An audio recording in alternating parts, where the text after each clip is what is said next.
I'm really excited right now. I've got a box in my hand. AeroBand sent me a guitar.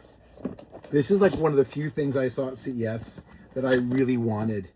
And I was like, I so hope they ask if I want to do a demo of this. This is not an affiliate marketing thing. You can buy them online. You can buy them everywhere. But I'm doing this because I want to. I want you to be able to get my full and honest review. Oh, it's so awesome. Look at this. Look at this. Can I get it out? It's just the neck. Oh, look at that. Wait, where's the rest of it? Anyway, oh, it's so cool. I'm literally doing the first unboxing here. They were like, what color do you want? I'm like, I'll take whatever color you send me, but black would be nice.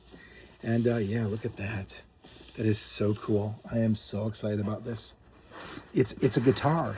It's a virtual guitar, but it feels like a real guitar.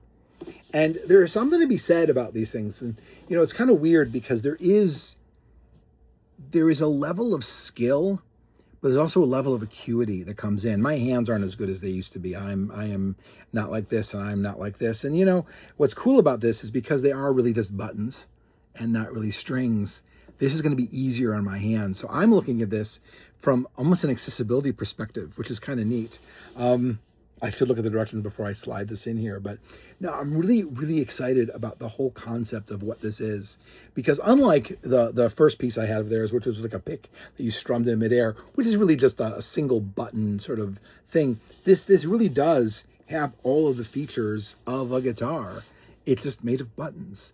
And it should sound good. And it feels real. And I'm excited about this. I'm excited about it because also, again, my hands aren't as good as they used to be.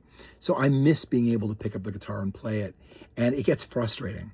Because like when I do pick it up, I'm like, oh, I'm not as good as I used to be. Well, if you practiced, no, my hands would still hurt. So yeah, this is really cool.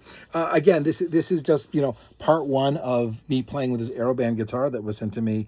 And I'm going to do a deep, deep dive. So the next time you see me playing this, I'll be playing this. But yeah, just, I think it's sometimes fun to look at these things and think about it from a potential perspective. And again, I've already tried one of these. I tried one at CES, but it's going to be neat to sit there and go, how am I going to feel about it when I'm really getting a chance to play it, put it through its paces and play for myself with it. That's really what I would say is like, can I get beyond the gimmick of, look at that. And by the way, it is pretty wild that it's just, you know, can I get beyond it all and will it do what it's supposed to do? So anyway, stay tuned and we will see. And yeah, and again, I am not affiliate marketing this. So what you see here, and AeroBand was very clear. They're like, make a video, don't make a video, do the reviews you want to do. They were really clear about this. So this is going to be as honest a reaction as possible. The only thing I get from AeroBand out of it is it. So I'll be honest with you in terms of that. And by the way, I really do. Sometimes people send me things and I'm like, it wasn't for me or it was for me. And because there's no reason not to say that, because there's always going to be somebody it's for. My job is to say like, this is going to be cool regardless, but who's it for and what does it do? That's really what these videos are going to be about.